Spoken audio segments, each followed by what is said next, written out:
If you don't know, Asus launched the Zephyrus G14 last year and it just broke the internet. The kind of horsepower a 14-inch machine could fit in was just baffling. Well, today I have the refreshed version of G14 and it's still pretty insane considering the form factor.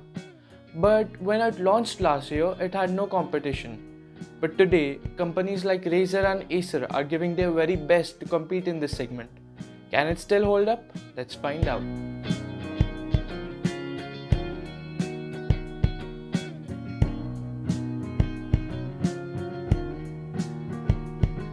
For the price, the base model of G14 starts at $1149 with a GTX 1650, Ryzen 7 and a Quad HD 120Hz display, and rises up quickly to $1549 with the fancy Animatrix RTX 3060 and Ryzen 9 5900HS, the model which we have here.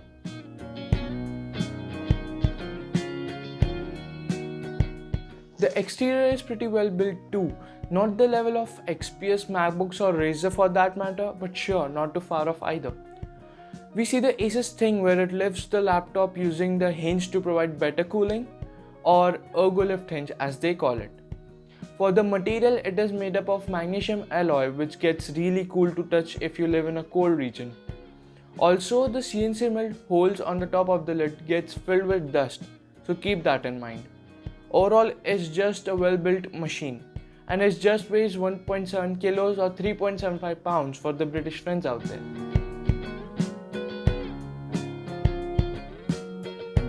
This is a personal preference thing. I really like the keyboard on this one with ample travel and good feedback when you bottom out.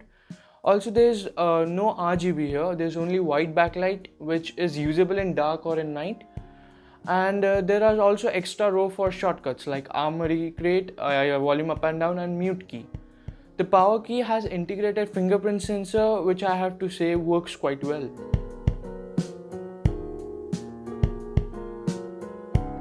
The port situation is quite good here with the HDMI 2.0B and a Type-C port which supports power delivery and DisplayPort. On the other side, we have two USB 3.1 Gen 2 ports and another Type-C port.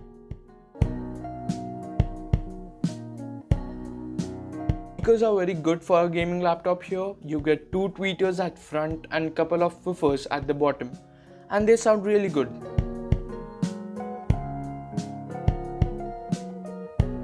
There are two main display options here, one FHD 144Hz display and a Quad HD 120Hz display. Our model here has 120Hz Quad HD display and it has a very good color gamut with 100% sRGB, 98% DCI-P3 and 87% Adobe RGB.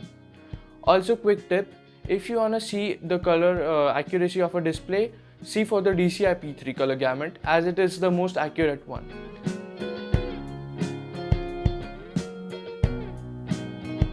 What can I say? This is the coolest thing I've seen in a laptop by far, but still it's a gimmick or a meme material and consumes hell lot of battery.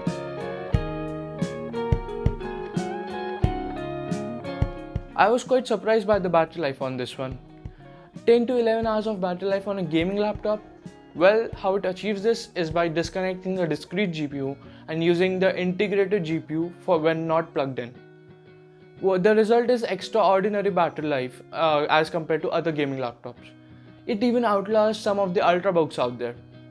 Well, but at the cost of performance.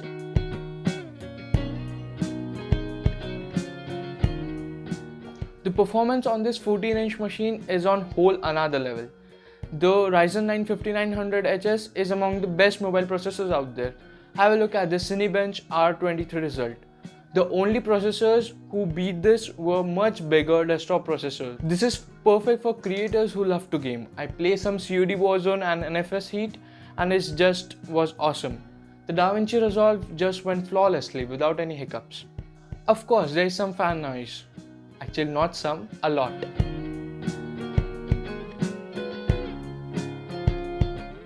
In conclusion, the G14 is a sweet spot for those who are coders or editors by the day and gamers at night.